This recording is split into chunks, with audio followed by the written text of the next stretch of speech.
Então eu tive uma carreira de 30 anos, eu parei de jogar aos 41, né, inclusive com a alegria de os últimos 17 anos num projeto de uma cidade, um projeto que eu montei. Caramba! Eu montei um time de handball e falei, um dia na minha cabeça eu coloquei que quem eram os caras que eu queria jogar. Né? E eu tinha uma lista dos jogadores que eu admirava, os caras de seleção brasileira que eu conhecia, que eu tinha convivido. E eu queria montar uma equipe muito competitiva. E só a partir disso que eu fui estudar gestão e marketing esportivo e eu fui me especializar. E ao mesmo tempo eu era atleta e dirigente do time. E esse projeto começou em 2002 e ele foi até 2017. Caramba, 15 anos. 15 anos e se tornou uma das equipes de handball referência, uma das equipes mais vitoriosas do Brasil. E assim, capitão de seleção brasileira, encerrou a carreira lá, caramba. Jogadores ícones de toda uma geração de handball. Os caras queriam jogar no handball Mogi. Então, a gente até brinca um pouco que se uma equipe começar agora, uma equipe de handball começar agora no estado de São Paulo, só em 2034 ela empata com a gente em termos de... E ela não pode perder, em termos de... O negócio foi... Foi. A gente montou uma questão assim muito bem estruturada, que teve um impacto social muito grande na cidade. Isso também é muito importante falar. Eu montei um projeto na época chamado Mãos na Bola, que foi para dentro das escolas municipais. Então a gente conseguiu fazer uma intervenção social também muito grande. Cara, foi uma piração isso aí. Foi um capítulo da minha vida muito grande, que me lançou para várias outras esferas de conhecimento. E tem muita casca de banana nesse negócio, né, cara? E a questão de podcast, quando ela vai pro ao vivo, então, você vê o que aconteceu com os caras lá. Eu vi no Instagram, tem um discurso muito forte. Mas eu pensei, então, Matheus, tipo, é que assim, o que eu vi foi muito inocente. Tipo assim, todo mundo quer ser uma terceira opção. Não no mau sentido, mas tipo assim, quer fugir de Lula e Bolsonaro, né? Sim. Quer ser, tipo assim, eu sou a pessoa pra você fugir dos dois. Sabe? Que tem gente que não quer, muita gente não quer votar em nenhum dos dois, na verdade.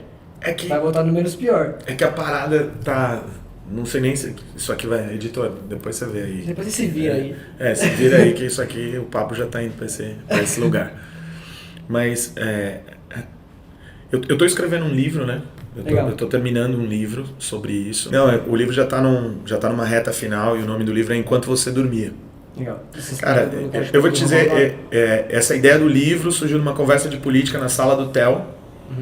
E batendo papo, falando de política e tal. O Theo sempre me ativa muito, me lança muito pra essa parada.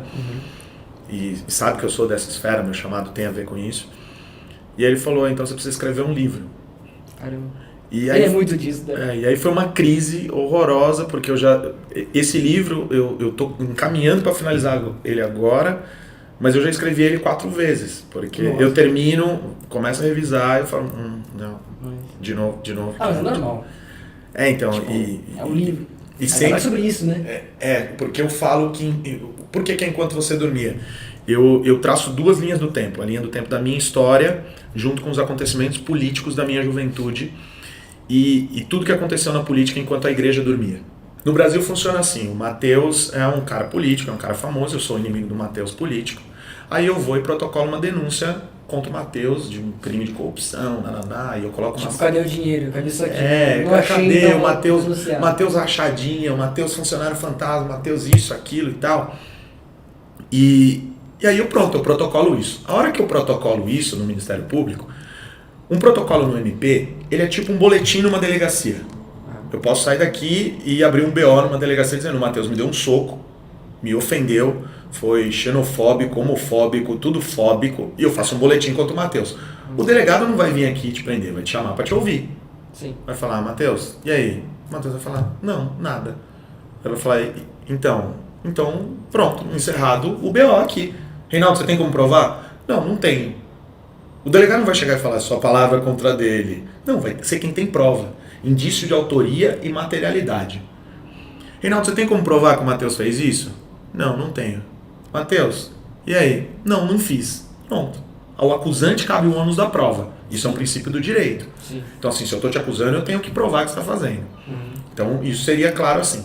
Uma denúncia no Ministério Público é tipo esse BO. Aí eu vou e faço uma denúncia gigante contra o Matheus. Porque o Matheus isso, o Matheus aquilo outro, lá. Só que no Brasil, quando eu faço essa denúncia no MP, eu já divulgo nas redes sociais E aí como é que essa notícia sai? Matheus está acusado de corrupção, assim, assim. Matheus denunciado, acusado de corrupção. E aí eu coloco a matéria toda lá. No entendimento do brasileiro que não é ensinado na escola como é que funciona o ordenamento jurídico, ele já acha que o Matheus já está com o pé na cadeia. Né? O Matheus está com o pé na cadeia já. Mas não é isso. Porque ele vai passar por um... Aí, a partir do momento que isso foi investigado, o Ministério Público investigou e falou, olha, tem umas provas aqui que... Matheus, eu acho que precisamos ir mais fundo. Vai para a mão de um juiz. E aí o juiz abre um inquérito. Então, cara, tem um processo nisso aí. E quando abre um inquérito, aí vai ser investigado tudo de novo. E aí, Matheus, aí você virou indiciado daquele crime. E aí você vai ter direito à ampla defesa, prova, tipo, e dependendo de quem foram as pessoas que fizeram isso, os caras podem não ter feito o trabalho deles muito bem.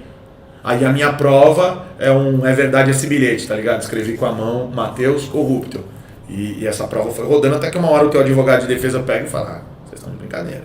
Então assim, não tô falando que a gente é pró-Bolsonaro e pró-Lula. Não, acho que não tem que ser. Tá acontecendo, até porque eu sou contra os dois, vou votar no menos pior. E é isso. Olha, que difícil tarefa sua, Matheus, de analisar. Tomara que você seja bem sucedido, porque tá difícil no Brasil, tá bem complicado nesse momento. E assim, a maioria das pessoas que falam isso, elas talvez não saibam que você consegue baixar o processo. Se você fizer um caminho lá no Google, você consegue baixar esse processo para olhar. E na época eu estava na Federação Paulista, eu fui o escolhido para botar a cara no processo. Aí nisso, só a ESPN, se você colocar corrupção mais ESPN Brasil, foram mais de 50 matérias. É o recorde da ESPN no mundo a respeito de uma matéria de esporte sobre o mesmo tema. Nunca no mundo a ESPN tinha feito... No mundo? No mundo, tanta matéria sobre combate à corrupção. E com o handball como foco. Era uma matéria em cima da outra, era um escândalo em cima do outro. Porque o futebol como foco, tipo, já é padrão, né? Agora tem outro esporte, não seja futebol, porque basquete também tá crescendo muito, né? Mas tanto que o repórter foi premiado, cara, internacionalmente, cara, deu um prêmio. Quando eu vou pra dentro da Assembleia Legislativa, eu aprendi bastante e eu notei que ali era um ambiente que eu ia ter que correr atrás de muitas informações para eu ficar no nível dos outros assessores e eu consegui colocar a minha proposta. O que era a proposta a qual eu fui levado lá? Era uma proposta de que aqueles meus projetos de esporte, que até então eu falava, eu conversava, eu tentava implementar eles na cidade, que eles se tornassem questões estaduais e questões de políticas públicas. E eu então tive que aprender os caminhos, os atravanques, quais eram os checkpoints que eu ia ter que passar até transformar aquelas ideias em conceitos de lei.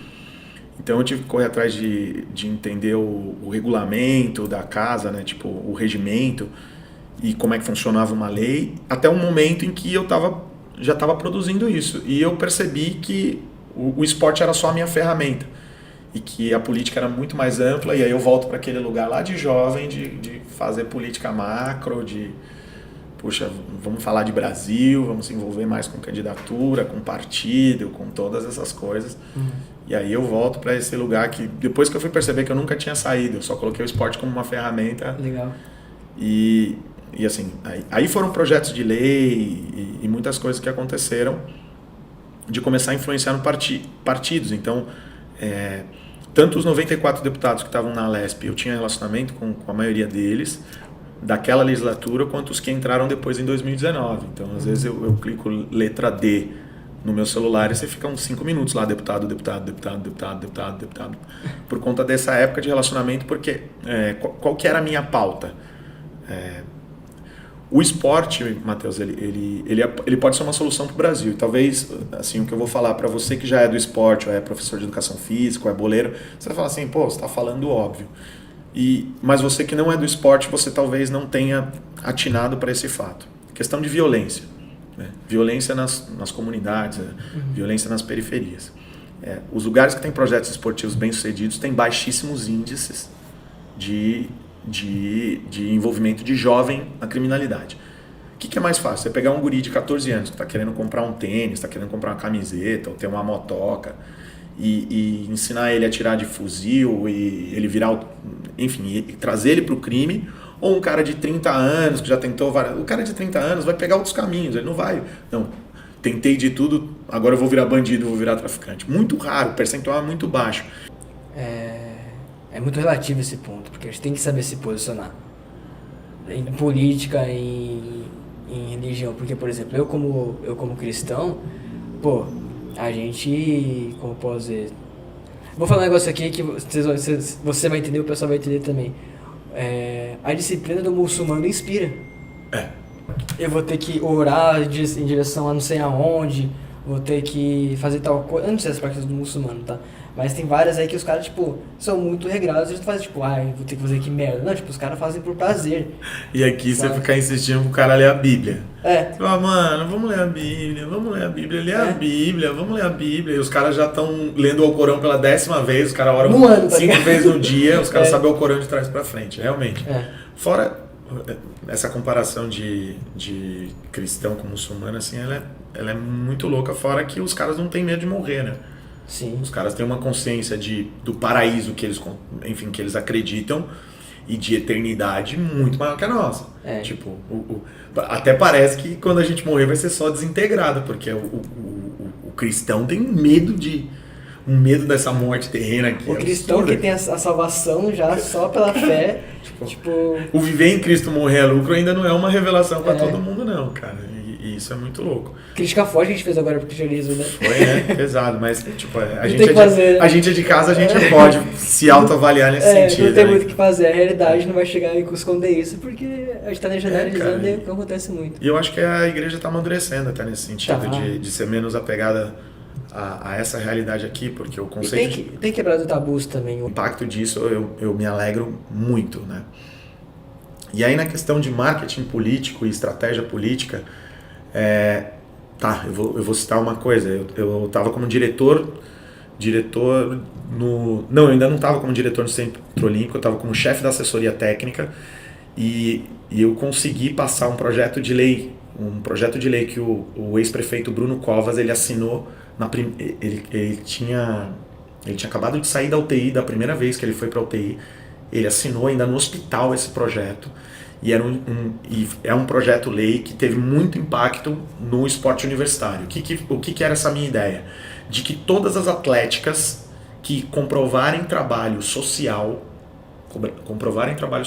elas têm acesso ao aparelho esportivo do município sem pagar. Então, assim, um ganha-ganha, mano, todo mundo se cercando nesse sentido, porque a atlética da faculdade tal, ela comprova que tem trabalho social, ela passa a usar aquele ginásio do bairro, que teoricamente ela teria que pagar um preço público para utilização e tal. Então o Bruno Covas, enquanto prefeito, assinou essa lei, nós lançamos essa lei junto com tinha umas 40 atléticas representadas no Museu do Futebol, e isso foi uma parada de marketing e estratégia política muito grande. Em relação à campanha, cara, são campanhas que muitas vezes, e pela questão do NDA, eu sempre faço um acordo de confidencialidade. NDA é nenhuma das alternativas para quem tá na faculdade. É um acordo de confidencialidade porque, cara, acontece muita coisa nisso, né? Quando você está perfilando o candidato, você tem que saber tudo da vida dele, como gestor da campanha dele. Porque não pode, tipo, um mês da eleição, eu descubro que, sei lá, o Matheus, há 2 anos atrás, deu uma festa maluca que vai dar um problema. Não, mentiu, brincadeira. Brincadeira. Sim, mas nada baseado na realidade. Mas o Matheus não é candidato, até onde eu sei, tá de boa. Então eu preciso saber disso. E aí nós assinamos acordo de confidencialidade com os candidatos que protege ambos os lados, entendeu? Mas já teve campanha de eu ser contratado para sair daqui de São Paulo para impedir do candidato tomar uma surra.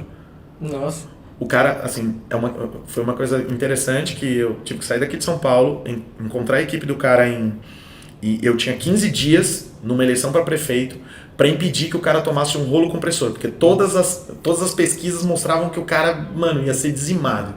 Caramba. E era um cara que tinha um histórico na cidade e tal, só que esse cara, enfim, ele sofreu várias injustiças e ele se encontrou nesse ponto.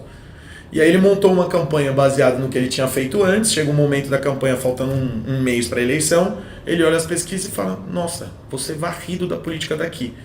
E aí chegam até a gente e falam, a gente precisa que, a gente não quer se ganhar bem, mas a gente só não quer passar esse vexame. E os caras botam dinheiro, contratam a gente para a gente inverter essa questão de imagem do candidato e ele se torna um candidato competitivo e ele não chegou nem perto de ganhar, mas ele ficou em segundo colocado. Ele deixou outros 3 caras para trás e ele ia ser o... E acaba sendo bom para uma eleição futura, né? Sim, Porque se o cara sim. se queima muito na última, por exemplo, mano, essa próxima eu vou ter que Esse vou ganhar, era o vou medo dar dele. mais e tal, então vai Esse ser era o uma medo merda. Então você limpando um pouco a imagem, você ganha forças para uma próxima. Por mais que tava muito provável não ganhe, se ganhar ótimo, perfeito, porque o cara tava na merda e depois subiu, cria uma expectativa melhor para uma próxima.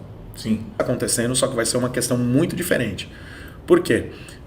O presidente que vem para a reeleição, ele agora vai ter que falar de economia, ele vai ter que falar de questões econômicas, ele enfrentou aí um dos eventos mais sérios da história da humanidade que já aconteceu, e isso vai ter que vir para a mesa também. Ele vai ter que participar de debates, não vai ter... Que desculpa o presidente vai dizer, muito, né? ele não precisou. Sim. Lá atrás a gente já aconselhava, quem se envolvia com política falava, não vá para debate. E mesmo antes da facada que ele levou, a eleição já estava encaminhada para um lugar que ele não precisava se debater com esses caras.